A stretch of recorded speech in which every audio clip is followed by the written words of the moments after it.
Bonjour, je suis Jacob Silinus, président de l'Union maritime et fluviale.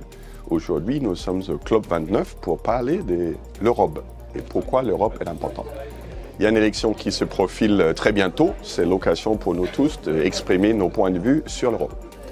Plus exactement, nous nous intéressons aujourd'hui aux questions maritimes. Le transport maritime est par nature international et beaucoup de réglementations qui s'y appliquent sont européennes. Donc c'est normal que nous nous intéressions à l'Europe et les élections européennes. Nous sommes aujourd'hui accompagnés par les invités de qualité qui vont nous expliquer des différents sujets qui les concernent.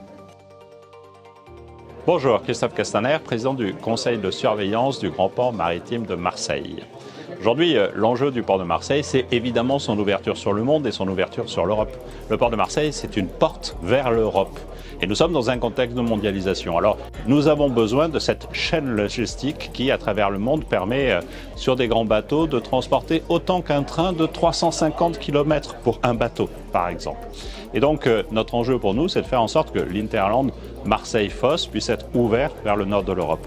D'abord à travers l'axe Méditerranée-Rhône-Saône et au-delà d'ailleurs dans une interconnexion demain avec le Lyon-Turin et pourquoi pas entre le Rhône, la Saône et le Rhin.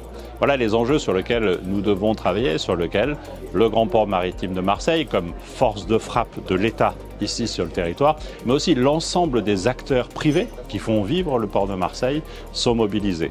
Le port de Marseille, ce sont 42 600 emplois. Le port de Marseille, c'est 10% de la masse salariale privée des Bouches-du-Rhône. Et donc, c'est cette porte vers le monde que nous devons développer.